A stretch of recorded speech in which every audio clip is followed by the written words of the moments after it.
What's up, guys, and welcome back to Adventure Boat. My name is Kelly. Spring is almost here and it's time to get the Land Cruiser back on the trails. This is the newest upgrade, the Anker SOLIX C1000, a massive battery bank that is going to power everything I need and a lot more. Stay tuned. Welcome back to the channel, and if you're new to the channel, consider subscribing. I put out tons of overlanding content just for you. Now this, like I said before, is the Anker SOLIX C1000, and this is a massive battery bank, and I basically got it just dedicated to the Land Cruiser. However, wait till the end of the video because I have found way more uses for this than just overlanding. Now, the reason I got this is because of this guy right here. This is the Iceco APPL55, which is a beautiful refrigerator. Oh, speaking of which, I got a thing for that. Check this out. This is basically a insulated cover protector for the APPL55. The one thing I love about this is the glossy finish, the brushed aluminum finish that is just beautiful on it. However, I found myself not wanting to put it in the Land Cruiser because I prop things up against the fridge because space is at a premium in the back of the Land Cruiser here, so I didn't want to scratch it. This solves that. It's insulated, which will make it more efficient, and it protects the finish, which is basically a win-win situation. It really is a breath of fresh air when Iceco creates a cover that is specific to this refrigerator. It fits really nice, it's tight, there's no slop to it, and all that's going to do is make the Anker SOLIX C1000 just be that much more efficient cooling this thing down.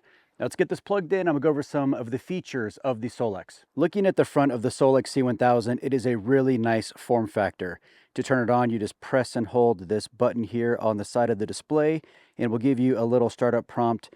Tells me it's at 100%. Going from the top down, this is an area light. You basically press this button here and it turns on to 3 different power settings of light. These buttons here on the side, they actually power each of the functions of it. So this button here turns on the cigarette lighter portion of the battery bank, and we're going to go ahead and plug the Iceco in and let that charge. Now on the display here, you may not be able to see it, but it is trying to pair with my phone. Going over the app really quick, it shows 100% here. This is the connectivity. This is DC input and AC input. This here is a visual representation of all the USB ports, and this is our carport. You can actually turn the carport on and off from the phone, and it will show you the wattage draw. Right now we're drawing 45 watts to power up the Iceco. It also has all the AC outputs, and you can change the brightness of the light. You can turn it on just by the app.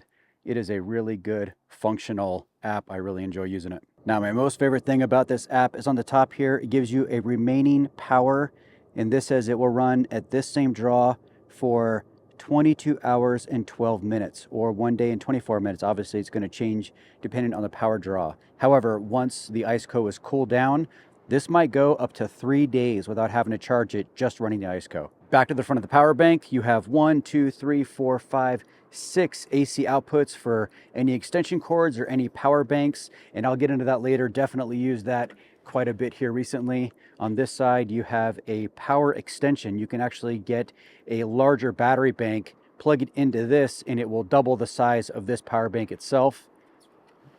On the back side here, there is nothing going on.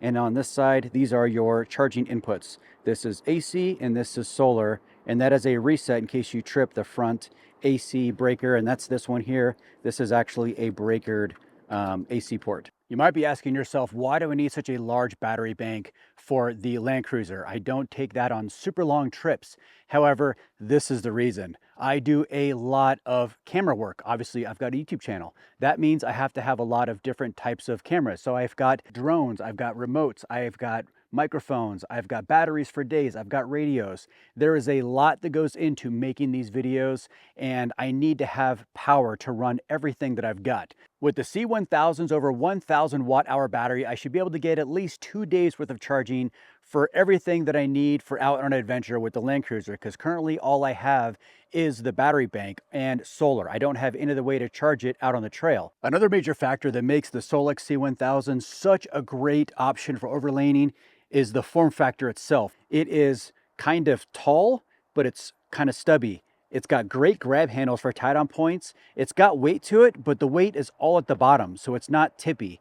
The front is nice and flat. It's basically a box. It's got a flat top, so I can put things on top of it. I can put things next to it. It's going to maximize the usage. That is one of the main things with working in an SUV, is you want things to be nice and tight so things don't rattle and move around. And this is a great option, especially because those big handles mean that I can just kind of lash it to things if I so choose. And then because the weight is all at the bottom, it's not going to tip over if I just leave it in there. So this is kind of where it's going to live. But of course, it's not a prisoner. I've got other things I have to use it for. So it's technically not going to live in there. It's just going to work in there. Making the air compressor review video took way longer than I thought. I was out there all night long. I actually ran these big, massive shop lights from Harbor Freight for like 3 or 4 hours off of the C1000 with no problems at all. I think it only went down like 3%. These are LED, but they're massive. There's a lot of light, and the C1000 did great. Now, I really just want to see kind of what I can throw at it and what it will really do. Let's test it out.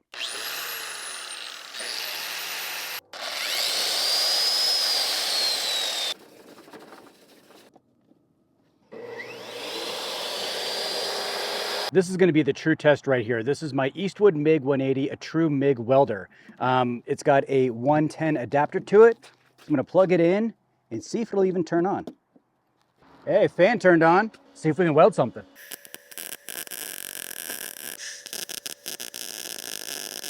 That is definitely some very impressive power. But stick around to the very end and I will tell you one disappointing pitfall to the Anker that I really didn't see coming. Living in rural Montana definitely has some drawbacks, and one of those is just on property you don't have power everywhere. So typically I have to run 500 feet of extension cord to do things like welding my front gate that I accidentally broke a couple weeks ago. Now I'm gonna take full advantage of the Anker, pull it out to the front gate and get this thing fixed.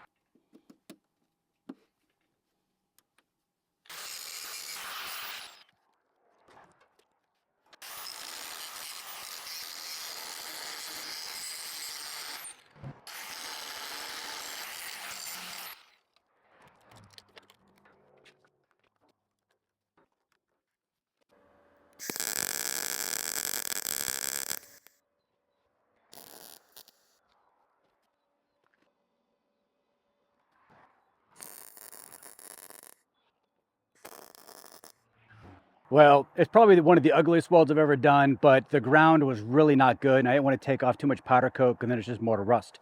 But it's welded up. Let's see if it holds.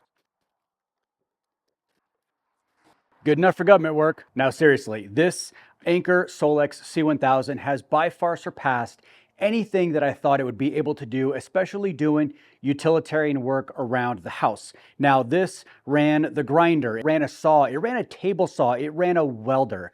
I mean, there's not much more you could ask out of this, especially since right now it's at 88%. And that's also running the Iceco fridge for about an hour while doing some video. This thing is a powerhouse, no doubt. Now, the best part about this system is the price point. Typically in history past, and it still holds today, the price for these battery banks is right around $1 per watt hour. So a Jackery 500 is right around $500. This one is 1,000 watt hours, actually just a bit over, for about $650. Now that is an amazing price point for what you can do with this battery bank. It has a ton of other features. It's got fast charging.